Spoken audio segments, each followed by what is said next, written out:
Cześć, witam z Energik w kolejnym odcinku.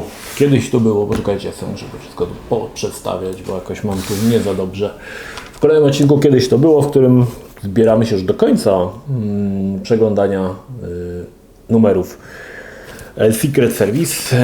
Tym razem mamy numer 85, jest to grudzień 2000 i słuchajcie, okładkę mamy oczywiście z Mafii chyba.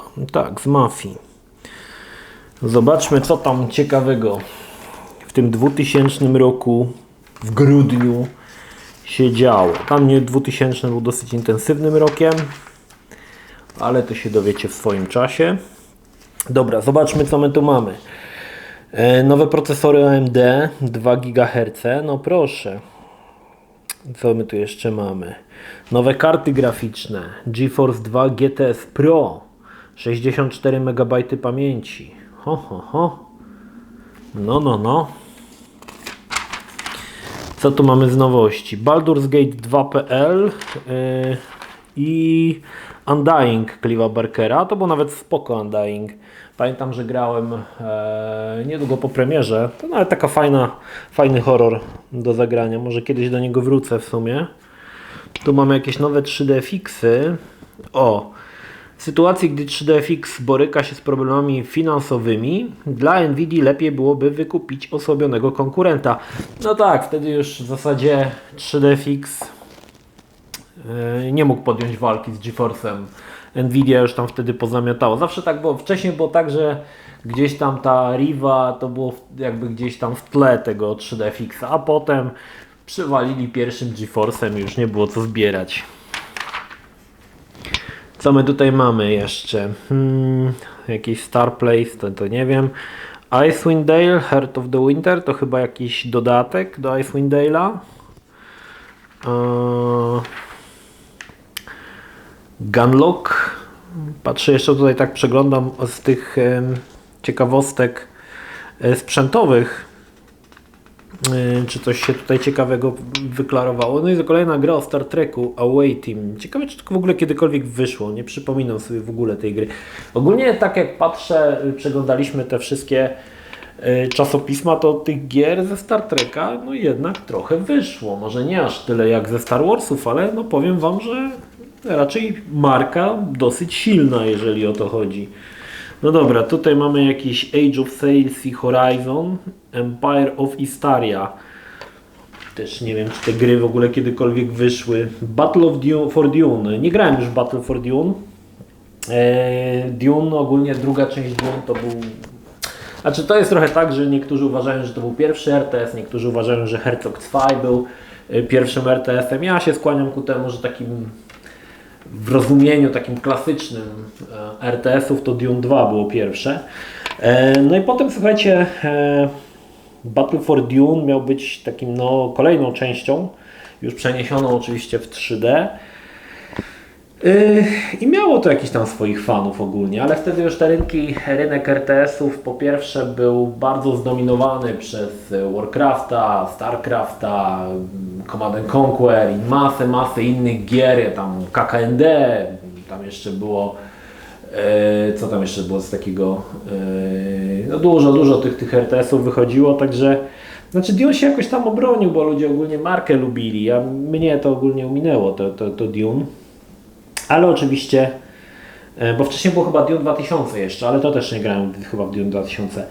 Ale to były, tak jak mówię, dwójkę Dune spoko, pograłem, fajne, podobało mi się, skończyłem chyba 2 rodami całą grę. Natomiast potem już do niej nie wróciłem. Tak jak zawsze mówię, dla mnie królem RTS-ów, Command Conquer i potem długo nic. Red Faction. Red Faction to była gra, która zasłynęła z dość ciekawego pomysłu, że każdą ścianę podobno można było wyburzyć. Ja grałem chyba w demo, o ile dobrze pamiętam, Red Faction, już nie pamiętam, ale chyba w demko. Ale mi jakoś to nie pykło, powiem Wam. Ogólnie seria Red Faction nigdy mi się nie podobała za bardzo. Nawet trójka, gdzie tam można już było niszczyć całe budynki przy użyciu młota. Też mi jakoś odbiłem się od tego i nie ukończyłem tych gier. Znudziło mnie to po prostu, nie wiem dlaczego. Nie przepadam za tą marką. XCOM Alliance, czyli jakiś FPS oparty na marce XCOMa. Loose Cannon, to chyba nie wyszło, koniec końców. Pamiętam, że te screeny tutaj to naprawdę robiło wrażenie, kurde, jak to wyglądało, słuchajcie, to by mogło być GTA, nie? Takie naprawdę porządne GTA, ale koniec końców chyba się to nie pojawiło nigdy. Autorem tego Loose Cannon był Tony Zurowek, czyli ten gość, który zrobił serię Crusader, znaczy dwie części, Crusader No Remorse i No Regret. No powiem Wam, że wygląda to z tych screenów, tak, no jak na 2000 rok, kurczę, naprawdę godnie, naprawdę godnie. Ciekawe co się stało z tym, dlaczego to nie wyszło. A może wyszło? Nie, chyba nie wyszło. Nigdy o tym nie słyszałem, żeby to się pojawiło. No i słuchajcie, mamy w przygotowaniu pierwszą mafię. Nie, w zeszłym roku mogliśmy zagrać w remake pierwszej mafii. No słuchajcie, mafia, może z tych screenów to jeszcze nie robiło wrażenia. Bo faktycznie tak patrzę po te screeny obok tego Loose Cannon, to jakbym miał wybrać jedną grę, która wygląda ładniej, to zdecydowanie był to Loose Cannon, tylko że różnica jest taka, że ta gra nie wyszła, a ta się pojawiła. Natomiast to jeszcze nie robiło takiego wrażenia. W mafii trzeba było zagrać i to było ten pierwszy moment, kiedy odpalasz i ta kamera tam leci nad tym, koło tej no, latarni morskiej, tam to miasto pokazuje. Kurde, jak to robiło wrażenie, nie? Świetne. Natomiast no, pierwsza mafia to jest klasyk, możecie obejrzeć odcinek o niej, to było grane. Natomiast no, muszę przyznać, że i to jeszcze w ogóle dla mnie to było niesamowite, że to Czesi zrobili. No to było, znaczy z drugiej strony no, jedną z najlepszych gier o Dzikim Zachodzie zrobili Polacy, więc no czemu nie? No, ale kurczę. Hitman Codename 47, czyli na 5 minut przed premierą Hitman.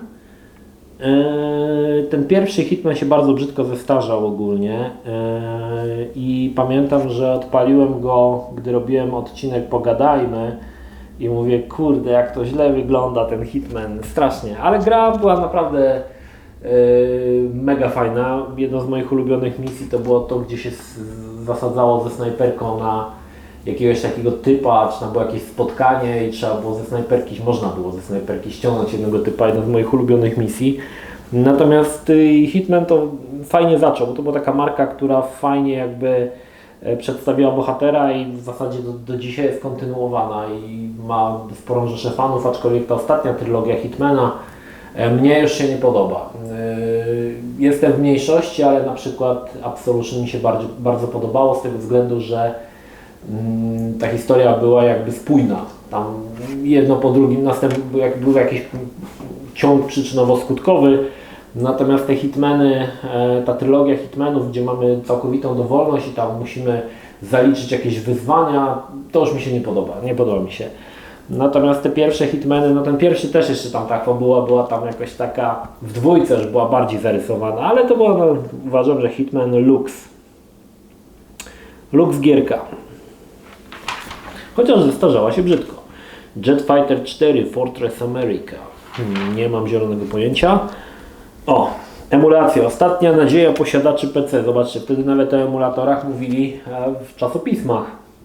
No tutaj mamy Consolite się produkuje na temat oczywiście emulacji i bijatyk, które możemy zagrać dzięki emulacji. Tutaj mamy na przykład Tekken 3 na PC i mamy Blim, emulator Blim. Ciekawostka, no większość emulatorów dzisiaj jest oczywiście darmowa, ale Blim był płatnym emulatorem. Pamiętam, że wyszła też wersja na Dreamcasta, też była płatna i nie wiem, tak naprawdę 3 gry działały i działało normalnie w ten sposób, że odpalałeś płytę Blim, podmieniałeś płytę na płytkę z PlayStation oryginalną i mogłeś grać na Dreamcastie w gry z PlayStation. Natomiast Blim nie wiem z jakiego powodu umarł, aczkolwiek ja miałem oczywiście wersję jakąś skrakowaną, o ile dobrze pamiętam 1.5 i ona sobie bardzo dobrze radziła z tymi grami. Naprawdę tam kompatybilność tego Blima była bardzo wysoka, aczkolwiek nie pamiętam już, czy było tam jakieś podbijanie rozdzielczości, tego typu rzeczy, bo dzisiaj ten emulator PSX taki najbardziej popularny to jest ten PSXe. Natomiast Blim był takim dość prostym, jeżeli chodzi o konstrukcję, znaczy o opcję, tak? Odpalałeś grę i ona się albo odpalała, albo nie. Zazwyczaj się odpalała, no w każdym razie. No i tu mamy właśnie odnośnie tutaj emulatorów. Mamy NeoRagix. NeoRagix to była taka wczesna wersja, dzisiaj to jest Final Burn albo Cavax. To są emulatory, a wcześniej NeoRagix to odpalał gry z Neo Geo, z automatów arcade. To się troszkę wszystko jakby pozmieniało z czasem, znaczy jakby, bo NeoRagix odpalał tylko oczywiście maszyny Neo Geo, Cavax i Final Burn to są już jakby maszyny, które odpalają CPS-1, CPS-2, CPS-3, Neo Geo i tak dalej. Także one jakby się łączą, te wszystkie emulatory, żeby jak najwięcej odpalać różnych systemów. No a wtedy pamiętam, że NeoRagix, jeszcze tutaj ciekawostkę dodam, była taka strona, która już dawno nie istnieje, znaczy dawno. Na początku ona się nazywała emumaki.pl, potem została przetransformowana w EmuDreams. Dzisiaj już EmuDreams niestety nie ma i była to jedna z w zasadzie podstawowych dla mnie, to był jeden z podstawowych portali, gdzie szukałem informacji na temat emulacji. Potem to już podupadło i w zasadzie potem już koniec końców umarło. Prowadził to gość, który się nazywał Skizo i pamiętam, że on miał jeszcze za czasów emumaki.pl sprzedawał emulatory na 4 płytach, miał 4 płyty CD z różnymi emulatorami. Pamiętam, że kupiłem u niego te płyty, no to było lata temu, nawet może jeszcze gdzieś je mam i one były wypełnione po brzegi różnymi emulatorami i romami, nie? Natomiast no, dzisiaj już EmuDreams nie ma, szkoda, bo naprawdę to była spoko według mnie stronka. Resident Evil 3. Powiem Wam, że z wszystkich Residentów tej klasycznej trylogii najmniej lubię trójkę, nie wiem dlaczego, najmniej mi się podobała. I chyba dałem temu troszkę odczuć podczas odcinka To było grane. Oczywiście ten remake, który powstał, jest o niebo lepszy, aczkolwiek Capcom troszkę poszedł w stronę akcji, tam w zasadzie zagadek to w ogóle nie ma. Także to trochę jakby się, wydaje mi się, że troszkę ten Resident zaczął przechodzić w stronę już właśnie takich bardziej strzelanek, co oczywiście kulminacją będzie w Resident Evil 4, natomiast trójka zawsze uważałem, że jest najsłabsza z wszystkich części. No One Lives Forever to jest też ciekawy FPS-ik, który dzieje się w latach 70. chyba albo 60. Taki dosyć zabawny, gdzie sterujemy taką żeńską wersją Jamesa Bonda. Fajne to było to, że oprócz tego, że mieliśmy tradycyjne bronie, tam dużo dochodziło różnych elementów. Jeżdżenie na skuterze, jeżdżenie na motorze.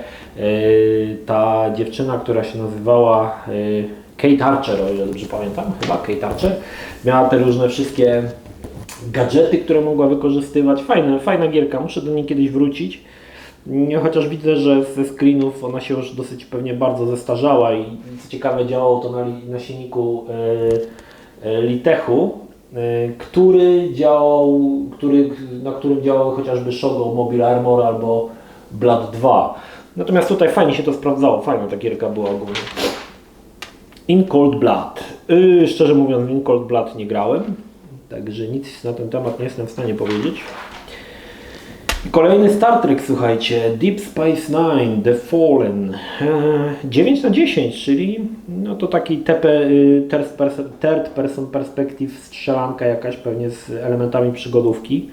Można było grać łysym, albo nie łysym, innym, spoko. Żołnierze Kosmosu, o to jest też ciekawa rzecz. Film Żołnierze Kosmosu był, znaczy wydaje mi się, że trochę podzielił widzów. Jedni uważali, że jest to fajnie zrobione, bo on zrobiony w dość dziwny sposób. W zasadzie tak jak się to oglądało, na tamte czasy nie było filmu, który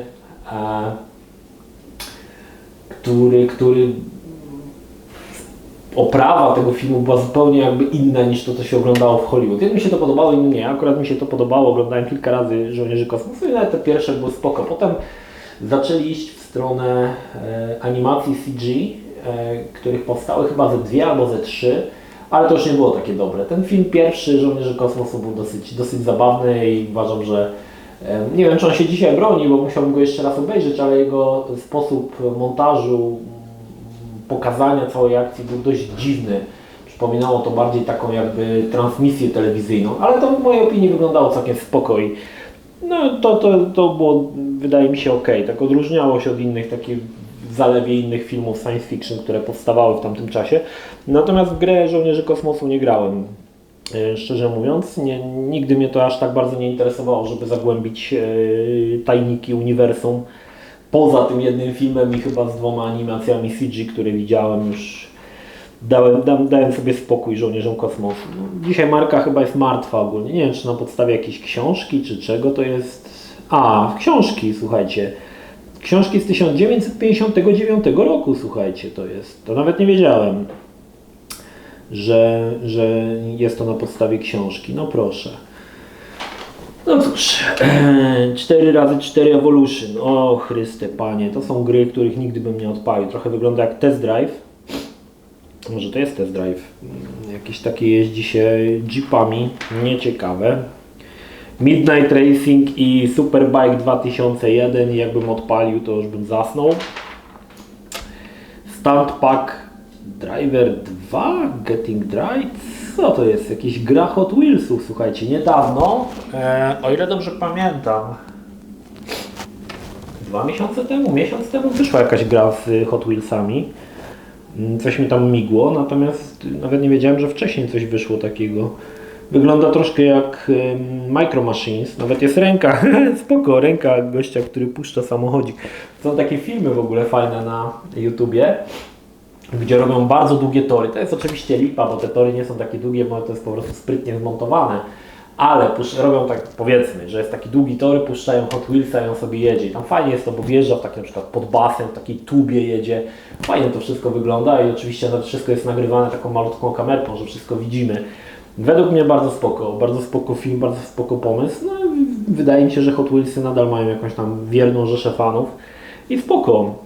Hogs of War, czyli świnie, którymi się gra, świnie na wojnie.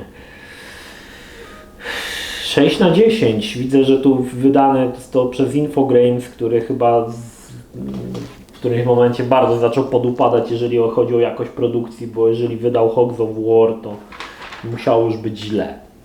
FIFA 2001. No to jest jeszcze, słuchajcie, czasy, kiedy w FIFA było co ulepszać. Dzisiaj tak patrzysz na tą FIFA i różnica pomiędzy 2021 FIFA a FIFA 2022 to jest kosmetyka. Trochę tam dodadzą więcej włosów na klacie piłkarzom, albo nie wiem, że im się tam będą włosy na łydach poruszały, ale tak naprawdę to jest kosmetyka i te FIFA za bardzo się tam od siebie nie różnią. Natomiast w tamtym czasie no jeszcze było co ulepszać, nie? To jest nadal, to jest 2001, to jest nadal FIFA, w której wszyscy wyglądali tak samo ogólnie piłkarze. Znaczy no troszkę się tam różnili, ale to nie wiem, czy tu bym poznał kogokolwiek. Trambambulo to wtedy był jedynie błyskiem wokół listonosza jeszcze, ale no cóż, nie grałem chyba w 2001, nie pamiętam. Ja chyba się zatrzymałem ostatnim Road to World Cup chyba, to była ostatnia FIFA, w jaką grałem. Nie wiem, czy to było wcześniej, czy później, nie pamiętam numerku. Championship Manager i Formuła 1 Manager, dobra, dalej. Słuchajcie, to jest w ogóle ponownie recenzja International Cricket Challenge. Ile w Polsce w 2000 roku było graczy growych, znaczy tak komputerowych, czy tam konsolowych, których interesował cricket? To jest w ogóle ciekawe. Ciekawe, czy są jakieś takie badania. Ile dzisiaj osób w Polsce interesuje się cricketem? Jaki był sens poświęcać całą stronę recenzji cricketa? Przecież większość ludzi nawet nie ma zielonego pojęcia, jak to się gra. Ja też nie wiem, jak to się gra. Jakieś się stawia słupki, to jest jakaś gra w ogóle. Chryste Panie. W grze, znaczy w czasopiśmie dla graczy komputerowych, konsolowych, recenzjach cricketu. Przecież nawet tego, słuchajcie, tutaj nawet nie ma, że ktokolwiek to wydaje w Polsce, tak? Czyli to jest gra, która nigdy się w Polsce nie pojawiła i recenzje robią. No Boże, no. Straszne.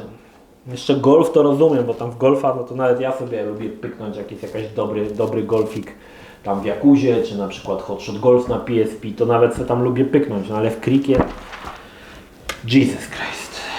Dobra, NHL, to samo co z FIFA. NHL ogólnie to było tak, że w którymś momencie NHL chyba przestało wychodzić, tam miało przerwę na kilka lat Ja miałem chyba jedną tylko NHL, może dwa. Pamiętam, że jedną miałem NHL 98 chyba, bo wtedy pamiętam, że w 98 miałem i NBA, i NHL, i FIFA. Wszystkie trzy części, wszystkie trzy odsłony. Natomiast no, są fani, tak? Tam z Polaków w NHL to tylko kojarzę Czerkawski chyba. A tak, to nawet nie wiem, czy Polska jest drużyna jakaś licząca się. Kanada ma dobrą drużynę hokejową. Dobra, dalej. The Untouchable. Jakaś bijatyka, słuchajcie, 2/10. Wygląda jak Taekwondo Master zrobione przez Polaków. Wygląda srogo, naprawdę wygląda srogo.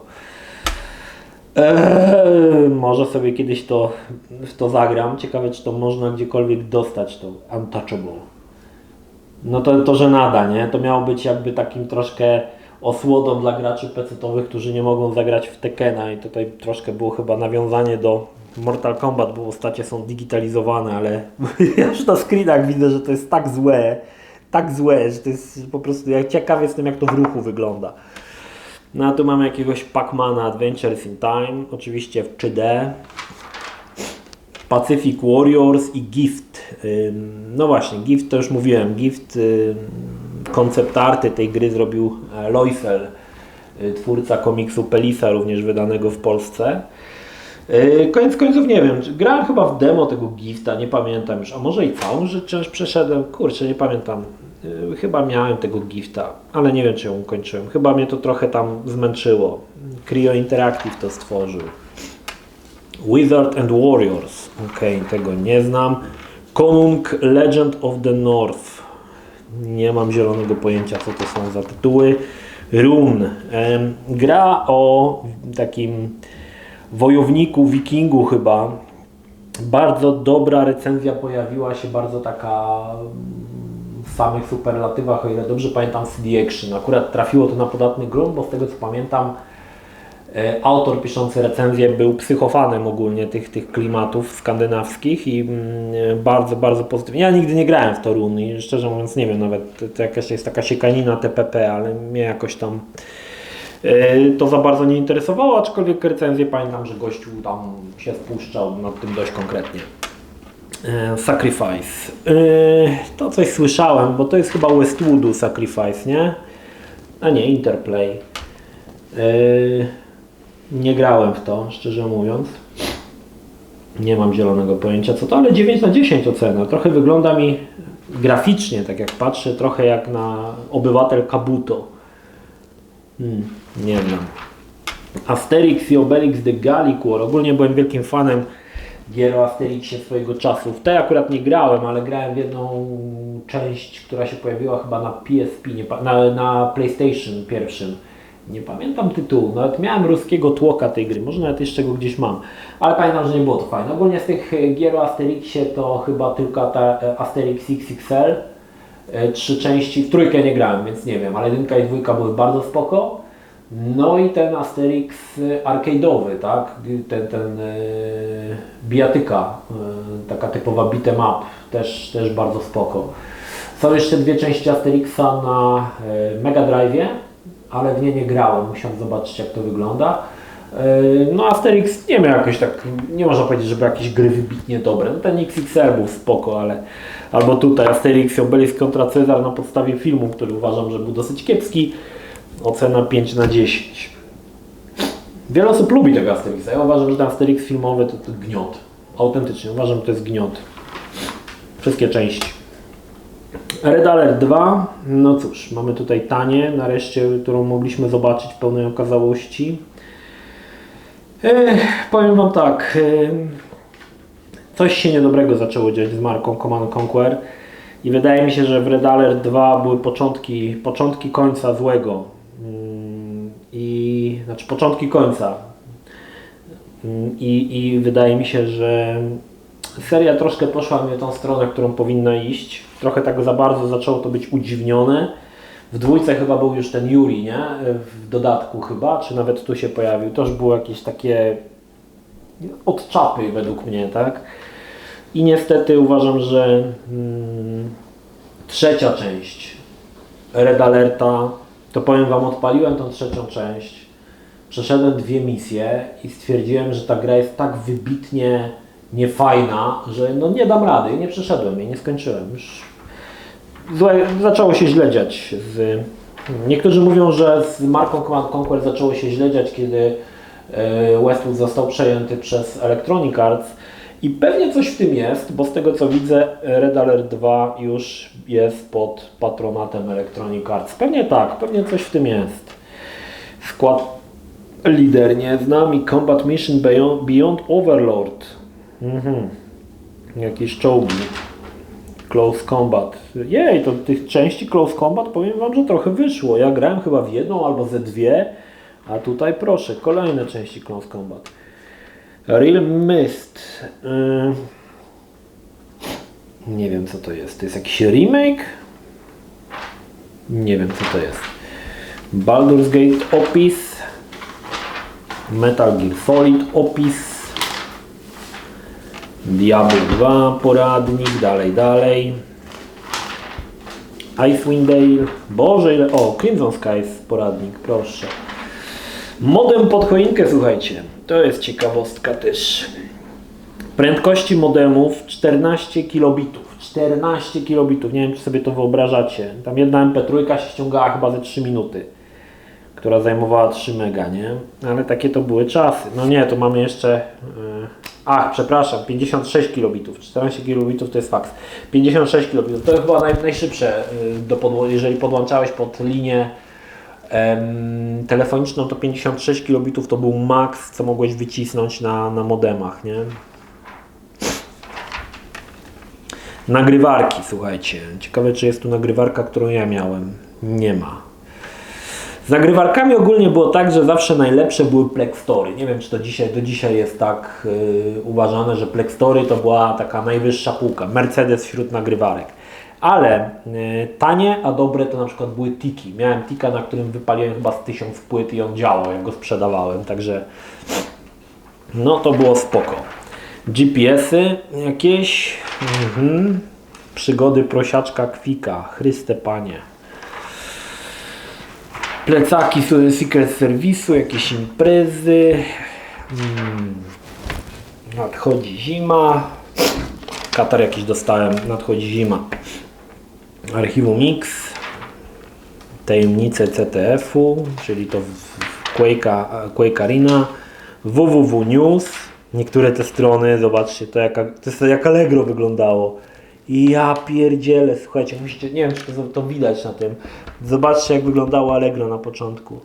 Ja pamiętam pierwsze Allegro, kurczę, że to faktycznie takie było retro strona. Wow, a to jeszcze jakieś aukcja.com. Aukcja.com chyba już nie istnieje, ale jest Allegro, pierwsze te. No proszę. Stalowe potwory. Elektroniczne mózgi. Oj. Dobra, manga balanga. Co my tu mamy? Ruin Explorers, czyli co? Jakiś królik, dziewczyna z ogonem i z nogami, które mają 3/4 tułowia. Co my tu mamy w ogóle? Co to jest? Ruin Explorers. Jakiś chyba piratach. O piratach, którzy spotkają człowieka, tego królika i lądują na wyspie, gdzie żyją w zamku kobiety z ogonami. Kto to w ogóle ogląda? Boże. Nieźle. No i dobra. I pierwszy numer mamy za sobą, a ja tymczasem muszę iść z Nohala wydłużyć. No dobra, 86 numer. Jak widzicie, mamy tutaj dość ważną informację. Wrócił Secret Service. Wcześniej, przy 85 numerze, był New S Service. Teraz ponownie jest New Secret Service. Dogadali się, nie wiem kto był wtedy właścicielem nazwy Secret Service, ale jakoś się dogadali. No i udało im się odzyskać nazwę marki. Co ciekawe, tutaj przy kodzie kreskowym mamy Biggest Selling Computer Games Magazine in Poland. Ciekawe, czy to prawda, bo w tamtym czasie Powoli to troszkę zaczęło już wymierać. Jaki to był, ciekawe czy nakład? 120 000, słuchajcie. Nakład 120 000, Chryste Panie. Dzisiaj, żeby sprzedać czasopismo, jakiekolwiek, w 120 000, to nie wiem. Nie wiem, czy to jest możliwe. Musieliby chyba sztabę złota do niego dodawać. No dobra, zobaczmy, co tam mamy z nowości. Pentium 4, słuchajcie, kupno. Aha, $500. 1,5 GHz. No. W nowości mamy jakieś Desperados. To było fajne, bo to był takie trochę jak Komandosi, tylko że utrzymane właśnie w stylistyce Dzikiego Zachodu. I pamiętam, że grałem w pierwsze Desperados, ale potem chyba wyszła jeszcze 2 i 3 i one już mnie jakoś tam pominęły. Ale w jedynkę grałem, nawet było spoko. Szturmowik jakieś, mnie to interesują te, słuchajcie, proszę, premiera układu graficznego NVIDIA przesunięta została na luty. Co to miało być? Zegar 300 MHz, częstotliwość pamięci DDR 500 MHz. Co to miało być za GeForce? 4? Dowiemy się pewnie niedługo. Stupid Invaders pojawiło się to było grane, bardzo fajna, sympatyczna gra przygodowa, polecam. Z takimi dowcipami nawet troszkę dla starszych graczy. Anno 1503. To jest w ogóle ciekawe, że Anno doczekało się masy, słuchajcie, odsłon. Kiedy ja sobie spojrzałem, bo tam byłem oczywiście świadom marki, ale nie grałem we wszystko. Jeżeli chcecie, to zerknijcie na Wikipedii. Jeżeli chodzi o serię Anno, wyszło tego masa części w przeróżnych latach się dziejących. Tak? Oczywiście Polski nie ma, ale dużo. I kolejny Star Trek, słuchajcie. Deep Space Nine, Dominion Wars. To już chyba jakaś strategia, na to wygląda. Star Peace. Nie mam zielonego pojęcia. Fatterdale. Dalej. Europa Universalis i Empire Earth. No Empire Earth to, znaczy w to nie grałem akurat, ale widzę, że wyglądało to troszkę jak Age of Empire. Nawet spoko. ORB. Nie mam zielonego pojęcia i Haste. To chyba coś takiego jak Jagged Alliance, tylko robiliśmy jakieś, nie wiem, napady na banki, czy coś takiego. Nie wiem, czy to w końcu wyszło, czy nie. Freedom. Też chyba to się nigdy nie pojawiło, koniec końców. Gunlock. Takie trochę generyczne te tytuły. Tak patrzę po screenach.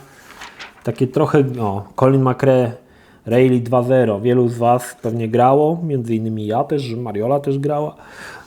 Colin swojego czasu to była jedna chyba z najlepszych takich gier faktycznie, gdzie się jeździło odcinki specjalne, aczkolwiek ja wcześniej w latach chyba 90. grałem w Network Kurek Rayleigh, które było naprawdę mega dobrą taką właśnie ścigałką, aczkolwiek Colin to wyszedł lata po tym, więc wiadomo, że było lepsze.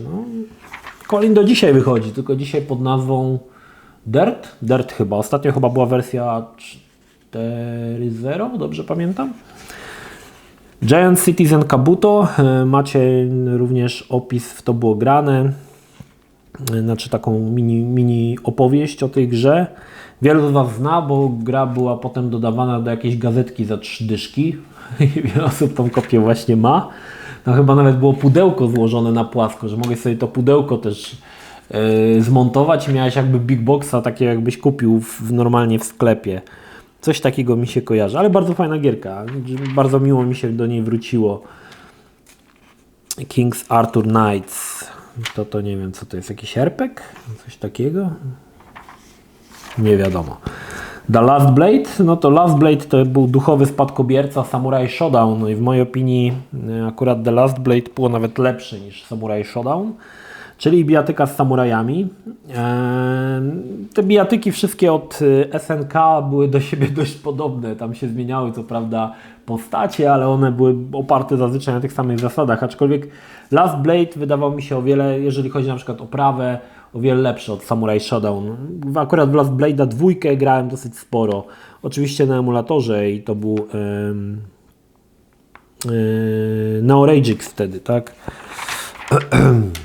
Escape from Monkey Island, tak naprawdę z tych gier wydawanych przez LucasArts, stworzonych, to była ostatnia część przygód na Małpiej Wyspie.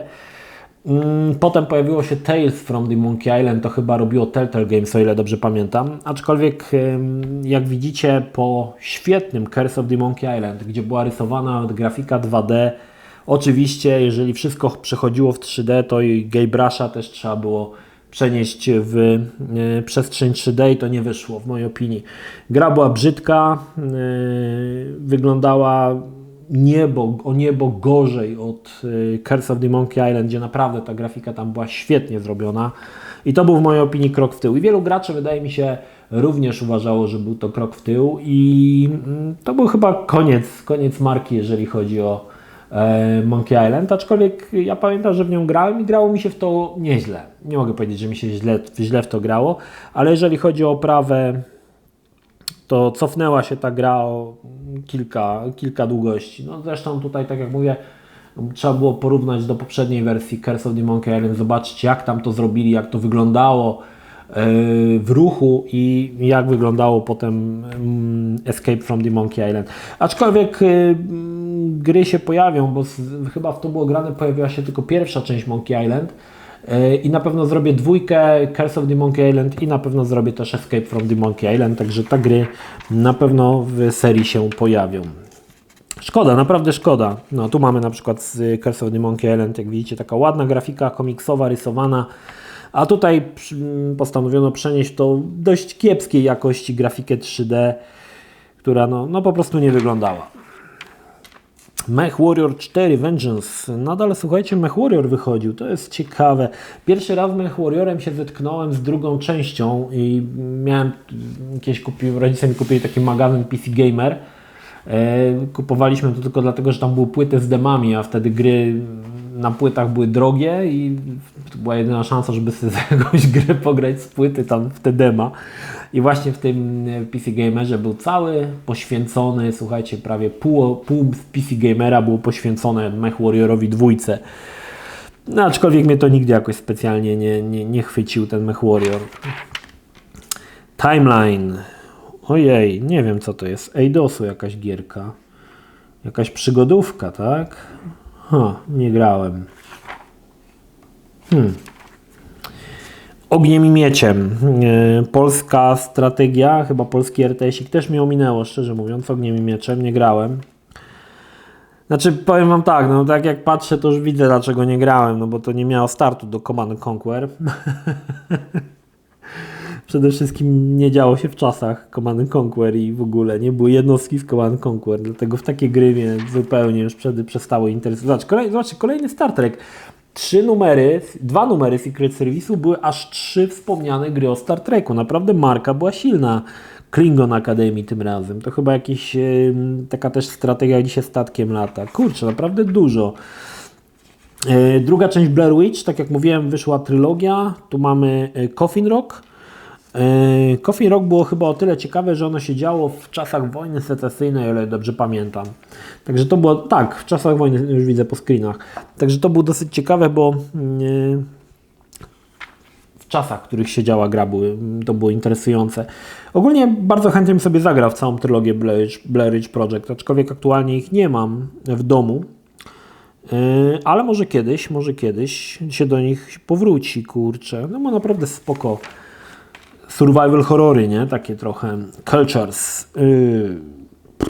Nie wiem co to jest. Jet Fighter 4 i Ship. Okej, jakaś gra o owcach. Próbowali jakiś wypromować owce, że będzie taki, wiecie, szał jak lemingi, ale chyba to nie pykło i te owce gdzieś tam. No zresztą zobaczcie na tą lafiryndę, no Chryste Panie, jak można coś takiego lubić? Jak ma rękę zrobioną, co to jest w ogóle? Wygląda jakby trzymała jakiegoś królika w łapie, coś tu nie poszło. Grafik 3D jak projektował, to płakał. Pinball, Kiss Pinball, Games Pinball. Okej. 102 Dalmatyńczyki. Kolejna generyczna gra od Disneya, jakaś platformowa. 5/10. Lego Creator Knights Kingdom. 3/10. O ja. I Lego Alpha Team 4/10. No to widzę, że muszę to Marioli tam podrzucić. Widzę, że gry Lux z Lego. No do momentu, aż nie pojawił się Lego chyba Star Wars pierwszy. No to te marka Lego z grami wideo to tak ciężko. Code Blue, czyli robimy jakieś tam operacje, tak? Kiedyś były takie gry, to jeszcze w latach 90. dwie części nazywały się Life and Death i to była gra, w której byliśmy, znaczy na tamte czasy była dosyć złożona i było takie przeświadczenie, że jeżeli nie byłeś lekarzem, to nie mogłeś tej gry przejść, bo pierwszym to się robiło chyba wycięcie wyrostka robaczkowego i tam było, wiecie, trzeba było, to chyba tam cała ta procedura wykonania operacji była dokładnie tak, jakby robił ją lekarz, ze wszystkimi elementami. A w drugiej części Life and Death robiło się operacje na mózgu. Większość oczywiście młodocianych sadystów, takich jak ja, no to brało skalpę i tam cięło na wszystkie strony i pacjent schodził w minutę. Aczkolwiek nie wiem, czy to Code Blue jest właśnie tego typu grą, bo to bardziej mi wygląda na jakiś taki film interaktywny, połączenie filmu interaktywnego z jakimś właśnie takie, ale te pierwsze gry właśnie to było Life and Death. I potem była ta gra, taka co się ręką sterowało, nie pamiętam jak to się nazywało, kurczę. Tylko że ona była zrobiona tak troszkę na śmiesznie, aczkolwiek ten Life and Death polecam sobie sprawdzić, to były takie dosyć powiedzmy tytuły poważne i bez jakby chyba bez manuala, bo w manualu pewnie było jak tą operację przeprowadzić, ale jak miałeś pirata, jeżeli nie byłeś lekarzem, to raczej nie miałeś szansy tej gry skończyć. Z opisem to tak, ale bez opisu to Bagdon. Nie mam zielonego pojęcia, jakiś syf. Backyard Soccer. O kurde, co to jest? Alternatywa dla FIFA. Jakoś się nie przyjęło. Ciekawe dlaczego. Madden NFL. Boże, ile osób gra w ogóle w Maddena w Polsce? Mahjong. Kolejna gra, słuchajcie, tytuły. Madden, Maddena jeszcze tam może te dwie osoby w Polsce grają, ale ile osób gra w Mahjongi, Mahjong Master 3 w Polsce, to ja nie jestem w stanie sobie wyobrazić. Czy to w ogóle ktokolwiek gra w Mahjongi. W szachy jeszcze rozumiem, ale w Mahjongi Harley Davidson Wheel of Freedom 2/10. Wow! To tytuł, którym trzeba się zainteresować. 2/10. No. Mini Car Racing. 4/10. Po co w ogóle recenzować taki syf? I to nawet, widzicie, nie ma nawet, obydwie gry nie mają dystrybutora w Polsce, więc te gry w zasadzie nie wiadomo, nie pojawią się w Polsce, pewnie nigdy. Airfix Dogfighter. To już mówiłem, no to takie samolociki sklejane. 8/10, jak ktoś lubi tego typu rzeczy, to spoko. Tonka Space Station 6/10. No dobra, no to co to jest to Tonka? Tonka to było jakieś chyba ciężarówki robili. Ta firma, która robi jakieś ciężarówki, czy coś takiego mi się kojarzy. Land Warrior Delta Force. No to tutaj akurat to było spoko. Ogólnie seria ta Land Warrior to była w porządku. Potem był Black Hawk Down, który też grałem dosyć sporo. Też był fajna odsłona. Sky Resort Tycoon i City Trader 4/10. Call to Power 2 8/10. Gra wygląda jak po prostu jakiś arkusz kalkulacyjny, ale były osoby, którym to odpowiadało, nie? W ogóle ten Secret Service jakieś strasznie nudne gry, jakieś Thunder the Invasion, Space Empire 4. Tu mamy jakieś dodatki. Aha, do Longest Journey mamy taki opisik. No to okej. Aha, dobra, bo to jest polska wersja. Dobra, rozumiem. Myślałem, że wiecie. Cricket, ocena, znaczy recenzja Cricketa, cała strona, The Longest Journey, która był swojego czasu mega fajną przygodówką, pół strony, ale to jest wersja PL, także wybaczam. Na Kłopoty Pantera. Wiele osób z Was zna tą grę, mnie akurat Różowa Pantera ominęła. Trochę po części dlatego, że już mi się wydawała trochę za infantylna dla mnie. Czarek Pazura podkładał głos Panterze, z tego co no zresztą jest tu na zdjęciu, to pewnie tak. Ale wielu z Was pewnie kojarzy tą grę właśnie, pewnie gdzieś była za darmo dodana, coś mi się wydaje, tak jak Ace Ventura, Psi Detektyw. To były gry przygodowe, które wielu graczy polskich zna, bo one albo były gdzieś dodawane, albo graliście w nie tylko dlatego, że była wersja PL, co też jest możliwe. Opis do Monkey Island, Resident Evil, Nemesis, Real Mist, Miłość na fali Lary 7, teraz niedługo, albo już się pojawiła Lary 9 chyba. Troszkę zmieniono design Larego. Nie wiem, czy na lepsze, szczerze mówiąc. Nie wiem, czy zagram w Larego. Może tak, może nie. Zobaczymy. Znowu o modemach. O, jak najszybciej w 3D. Słuchajcie, tutaj mamy... Co my tutaj mamy? Nie mamy szybkości. Czyli tu jest ogólnie chyba o pamięci, z tego co widzę. Ale nie ma jakiegoś porównania prędkości gier, także nic ciekawego. Myszki. Inwazja gryzoni. Ciekawe, czy jest myszka. Ja miałem jakiegoś takiego Artecha, możliwe, że nawet tego. Afortech, czy coś takiego się te myszki nazywały. No ale to były, słuchajcie, jeszcze czasy tych myszek, które były naprawdę takie, wyglądały jak po prostu z chińskiego marketu za 5 zł, nie? Te myszki. Jeszcze myszka Trasta nawet nie miała kółka. Już w ogóle był retro mysza. Dobra, dalej, KGB. Co mamy tam? Mamy jakąś imprezę, targi system, 2, 3, 12. No. Nawet jakiś bieda cosplay był. Proszę. Się ludzie bawili, no. Koniec świata.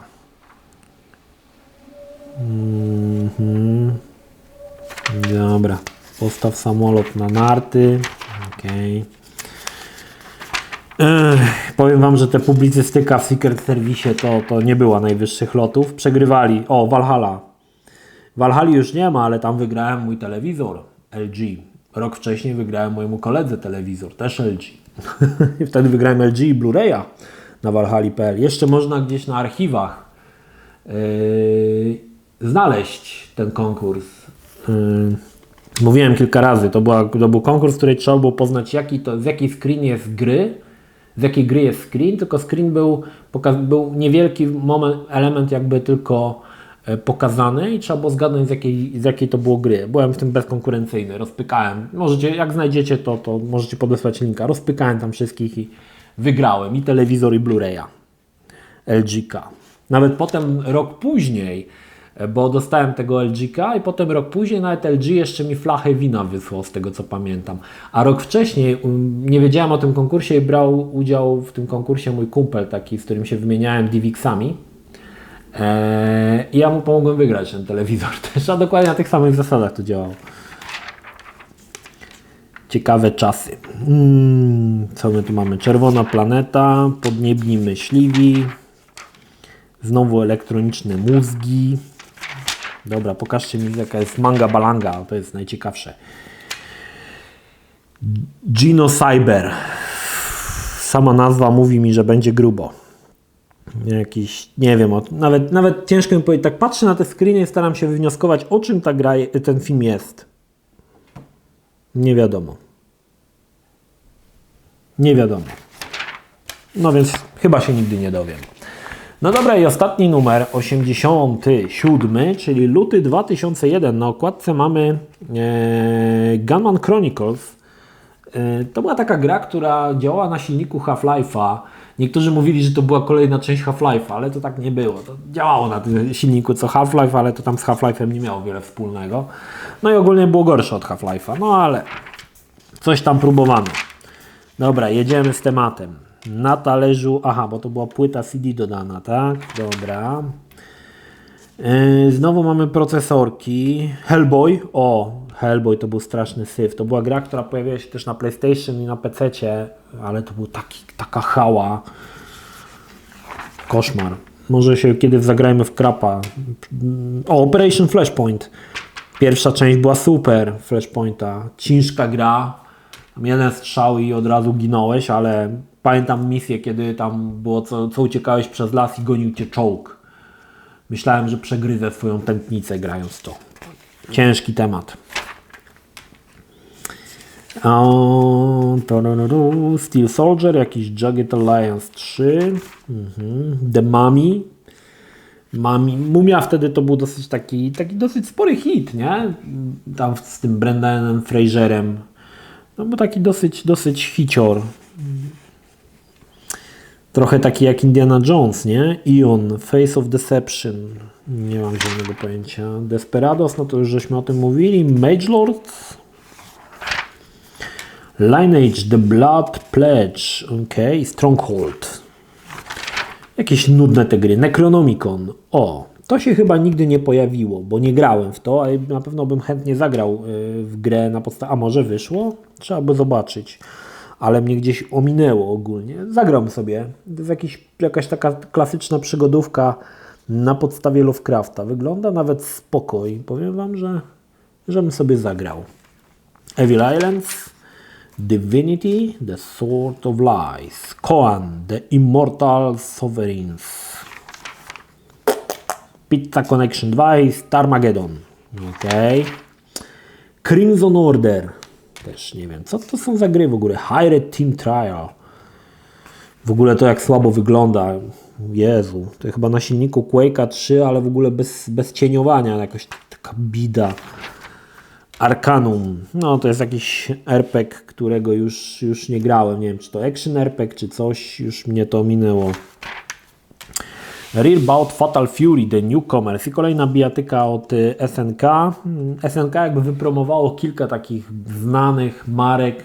Nie wiem, czy one do dzisiaj istnieją. Pewnie tak. Pierwszą chyba najbardziej znaną jest King of Fighters, potem właśnie Fatal Fury, w której chyba najbardziej znany jest taki Tony Bogart, chyba taki gościu w czapce z długimi włosami blond. No i oczywiście Samurai Showdown. Chociaż tak naprawdę znawcy wiedzą, że jeszcze było kilka fajnych gier, jak na przykład Garou, który był uważany za jedną z najlepszych bijatyk. No właśnie na przykład wspomniana w tym odcinku Last Blade. Także dosyć sporo tam te SNK trzepało tych bijatyk 2D. Natomiast Fatal Fury się doczekało, sporo tych części było. I potem ten Bogart, Tony Bogart, nie wiem jak on się tam nazywał, brał udział, znaczy wystąpił w King of Fighters, o ile dobrze pamiętam. Colin McRae 2, dobra, to już żeśmy mówili. Insane 7/10, ojej. Insane to trzeba było być, żeby w to chyba zagrać. Jakie dziadostwo. Tomb Raider Chronicles. Chyba z ławki na pociechę dali 7/10. Chronicles to była już straszna część, powiem Tomb Raidera. O Jezu, już wtedy to się męczyłem. Autentycznie się męczyłem, żeby to ukończyć. Już ta gra po prostu nie wyglądała, była jakaś taka archaiczna. No chyba sami twórcy doszli do wniosku, że nie idzie to w dobrą stronę i Chronicles był ostatnią częścią na wyświechtanym engine'ie Tomb Raidera 1, nie?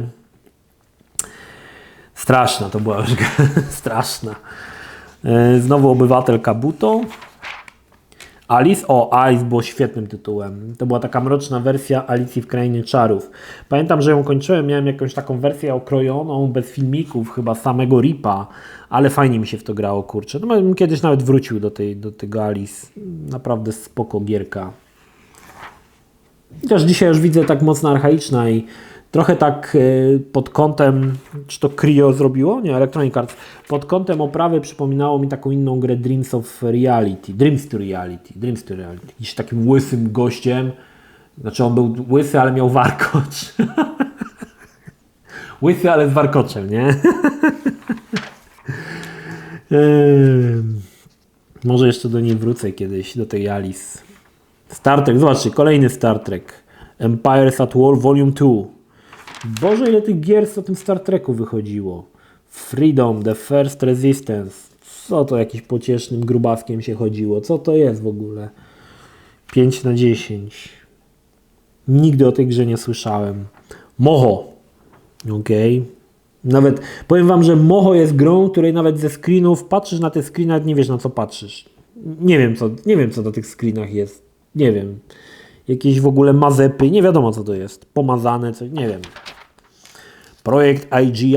O, projekt IGI był spoko. Historię z Juniorem i z moją płytą ECS, to już mówiłem wielokrotnie. 2 części się pojawiły projekt IGI. W mojej opinii bardzo spoko gierka. Znaczy dzisiaj już widzę, że się archaiczna stała i nie wygląda i pewnie sama mechanika też jest mocno archaiczna, ale na czasy, na 2001 rok było bardzo spoko. No i mamy Hitmana. Zobacz jak Hitman kiedyś grafik 3D płakał jak tworzył. Pamiętacie tą misję z Grubasem? Też było spoko. Fajne to było, znaczy fajnie pomyślane były te misje. To trzeba przyznać, że tutaj twórcy podeszli naprawdę w fajny sposób, że można było te gry przejść na wiele różnych, znaczy te misje przejść na wiele różnych sposobów i to w mojej opinii było spoko, jeżeli chodzi o Hitmana. Aczkolwiek ta gra się brzydko zestarzała. No, trzeba przyznać, że niestety no nie wygląda to dobrze. I Blair Witch 3, słuchajcie, właściwie Blair Witch Volume 3, historia Kelly Edwards.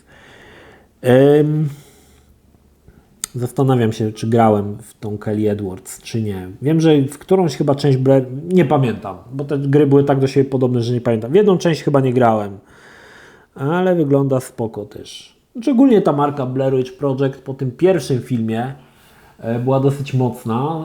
Taka mała ciekawostka, nie wiem, czy to prawda, czy plota. Wiele osób poszło na Blair Witch Project tylko dlatego, że myślało, że to faktycznie są prawdziwe filmy zaginionych osób i dlatego byli ciekawi, nie? A to był taki tak zwany mockumentary, czyli film, tak, właściwie chyba Blair Witch Project był pierwszym filmem zrealizowanym w ten sposób, kinowym przynajmniej. I no to w pewnym taki wybuchło, taki szał na to, nie? I potem oczywiście cisnęli. Potem druga część była zrealizowana bardziej w tradycyjny sposób, chociaż według mnie jest ciekawym pomysłem i wiele osób uważało, że to już jest nie to samo, że to gniot, a ja uważam, że dwójka Blair Witch Project, a Book of Shadows była całkiem w pokoju. Oglądałem ją kilka razy i uważam, że nie była to zły horror. Natomiast no ten Blair Witch, ten pierwszy, no to był naprawdę coś nowego, tak? Coś, czego jeszcze nie było. Potem oczywiście nastąpił wysyp tych wszystkich filmów realizowanych w stylu właśnie dokumentu, bo tam był chyba Project Cloverfield, potem się pojawił, czyli o ataku tych obcych. No dużo tych, dzisiaj już nie... Ostatnio oglądaliśmy taki film, się dział w katakumbach w Paryżu na Netflixie, też właśnie był dokładnie zrealizowany w ten sposób, także był jeszcze taki fajny film hiszpański Rek chyba się nazywał? 3 części było Rek, ale ten pierwszy to się działo w tej takiej kamienicy, gdzie było opanowane przez ten wirus, który zamieniał w takich zombie czy w coś, to było nawet spoko. To też było właśnie w takim stylu robione, no nawet fajne filmy. Dobra, dalej. The Typing of the Dead. O, i Gunman Chronicles, no 5/10. Tak jak mówię, no nie był to najlepszy FPS-ik, aczkolwiek gracze bardzo często mylili to z kolejną częścią Half-Life'a. Nawet chyba miałem kumpla na studiach, który mówił, że to jest Half-Life 2. I mówi, to jest Half-Life 2, nie? Tylko inaczej nazwali o coś tam. No i Stupid Invaders, jaką cenę dostało? 8/10. Naprawdę mega fajna przygodówka. Warto zagrać nawet w nią po polsku, bo jest wersja polska z polskim dubbingiem. Pomysły i ogólne tutaj żarty raczej nie są skierowane dla dzieci. I to była gra, słuchajcie, znaczy tak naprawdę wydał ją Ubisoft, a zrobił ją Xatrix albo Xylan, nie pamiętam już. Chyba Xylan to robiło. A Xylan to produkuje do dzisiaj te kreskówki i chyba oni robili też kreskówkę Stupid Invaders i ta gra jest na podstawie kreskówki, o ile dobrze pamiętam. I dzisiaj, żeby nie skłamać, chyba Ogi i Karaluchy jest robione przez Xylan, żeby was tutaj nie trzeba było sprawdzić, ale tak mi się wydaje. Dobra, Warm Up 6/10. I Mercedes-Benz Truck Racing. Wow. Myślę, że bardzo niszowa produkcja do fanów ciężarówek Mercedesa, którzy chcą się pościgać. In the Line of Duty Firefighter 4/10. No srogi temat. Gaszenie pożarów. Snowcross Extreme. Ok, wyścigi, słuchajcie, na śniegu skuterów. Też mi się wydaje dosyć niszowy temat. No Escape. A to nie wiem co to jest. Dziwne jakieś coś. Postacie jakieś z wodogłowiem. Co to w ogóle jest? The Grinch. O Jezus Maria. Grinch to był chyba film z tym. Jimem Carreyem, nie? To chyba na podstawie filmu jest. O Jezu, jak to wygląda koszmarnie. Boże. Kangurek Kao. O, to wam powiem ciekawostkę. Mnie Kangurek Kao minął. I w ogóle nie jestem w żaden sposób jakby z tą marką emocjonalnie związany. Nie grałem chyba nawet w demo. W demo grałem, pamiętam, Lwa Leona chyba, bo było w CD Action dodane. A w Kangurek Kao mnie całkowicie ominął. Chociaż teraz ma jakiś powstać nowy Kangurek Kao, tak? Aczkolwiek, no tak jak mówię, ja nie grałem. Ani jedną, ani drugą część. B-17 Flying Fortress. Pierwsza odsłona B-17 pojawiła się jeszcze w latach 90. Pamiętam w Secret Service, w Top Secrecie była recenzja i tam były takie screeny, gdzie ci żołnierze siedzieli na przykład przy karabinach albo przy radiu. To wszystko było oczywiście jeszcze wtedy dwuwymiarowe, ale robiło wrażenie. Kurczę, nie? No tutaj już wszystko oczywiście na 3D pyknęło. Nawet sobie w taką jakąś B-17 nowszą bym sobie zagrał w te latające fortecy. To było nawet spoko. Znaczy tamta część pierwsza z lat 90. mi się podobała. To jeszcze była całkowicie grafika wektorowa bez tekstur. No a tutaj już mamy piękną grafikę. Nawet są tutaj takie screeny, widzę, że są ci wojacy, ale aczkolwiek to nie jest 3D, tylko chyba są to również obrazki albo rendery. No, trzeba było zobaczyć. Sudden Strike. 8/10. O, to jakaś wojenna chyba strategia, RTS-ik jakiś. Battle Isle. The Andosia War. Battle Isle to pamiętam, że to były dwie części. To było początek lat 90. chyba. I chyba to jeszcze były gry, które wychodziły na Amigę, o ile dobrze kojarzę. Nie pamiętam. Coś takiego. Tylko rzeczywiście to były dwuwymiarowe. Tutaj mamy jakby już trójwymiarową tą grę. Europa Universalis. Sea Dogs. Nie grałem. O piratach. Nie wiem dlaczego nie grałem. Eldorado. Na Netflixie jest Eldorado. Chyba. Pojawiło się w zeszłym tygodniu. Animka można obejrzeć. No to typowa gra na podstawie bajki, czyli raczej dość duży syf. Kingdom Under Fire.pl. Heroes Chronicles. To chyba było kilka części, nie? Heroesów. Tak, 4 części z tego co widzę, tak? Heroes był spoko. Oczywiście większość osób grała w trójkę, nie? Trójka jest jakby najbardziej znaną częścią. Nie wiem z czego to wynika. Czy ona faktycznie była najlepsza, bo też nie grałem we wszystkich Heroesów, ale faktycznie trójka z juniorem żeśmy grali. To masakra. Świetna gra. Ground Control, czyli dodatki, tak? Jagged Alliance. Tu mamy, o Jezu, Red Alert. Mech Warriory. Znowu Star Trek. Hitman. Baldur. Monkey Island. Internet 24 godziny.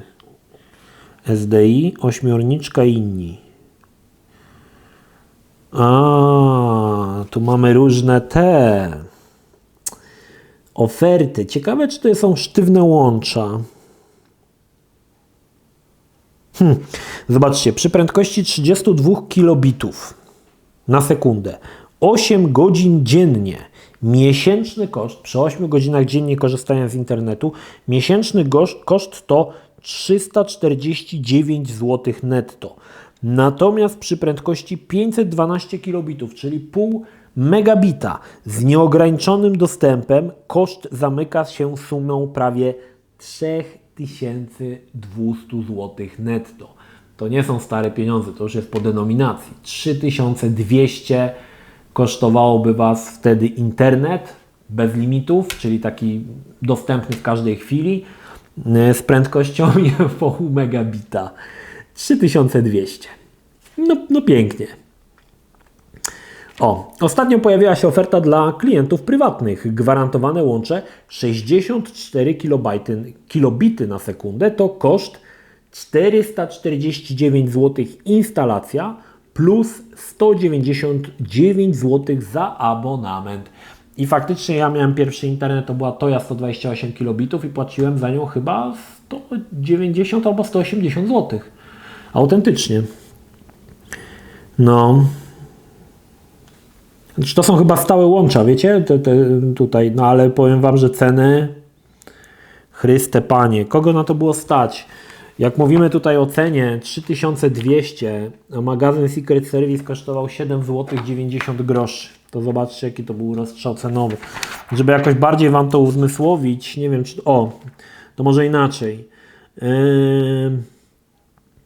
GeForce kosztował 800 zł. 256. 800 zł kosztował GeForce, a za miesięczny koszt stałego dostępu do internetu 3200. Chryste Panie. No dobra, zobaczmy jak tutaj wyglądało to w ilości klatek na sekundę. No oczywiście tutaj GeForce 2MX, który był taką chyba bieda wersją GeForce'a, wygrywał prawie 40 klatek na sekundę. Tutaj też GeForce najlepszy. 25 klatek na sekundę na Unreal Tournament. No proszę, ale nie ma w jakiej rozdzielczości, nie wiadomo. W 4K. Przygody prosiaczka Kwika. Supery, przecieki. Dalej, łopatą do nieba, czyli coś o helikopterach. Nadal X-Files wychodziło? Boże, już myślałem, że już wszyscy się przestali interesować X-Filami. A jednak nożyce cenzora. Newsy. Czy coś tu ciekawego? Nic co wam mogę zaproponować ze stron internetowych. Nokia Game. Okej. Zanim zapanował krzem. Dobra. Pokémon The First Movie. Ojej. Powiem wam, Oliwier ostatnio oglądał Detektyw Pikachu chyba. Ja nie oglądałem z nim tego, ale on tak powiem wam, że te Pokemony tam woli tam te jednak Bakugany, te roboty z tych kulek. To trochę taki rip-off z Pokemonów. Ale tam nawet oglądał i nawet tam kojarzę, że to Pokemony, nie? Także tam gdzieś tam się przewinęło. No, ja nie widziałem chyba żadnego odcinka Pokemona, więc nie jestem w stanie nic powiedzieć na temat Pokemona. Jedynego Pokemona, jakiego znam, to tego żółtego patafiana i wiem, że to jest Pikachu. I że oni takie jakieś kulki rzucają, swoje kule. Rzucają swoimi kulami w Pokemony. wersja XXX Pokemonów.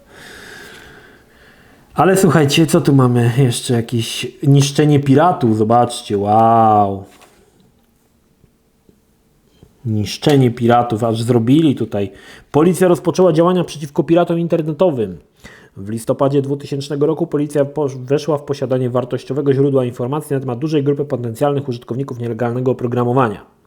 To jest w ogóle ciekawa rzecz i chciałbym się przy tym zatrzymać, bo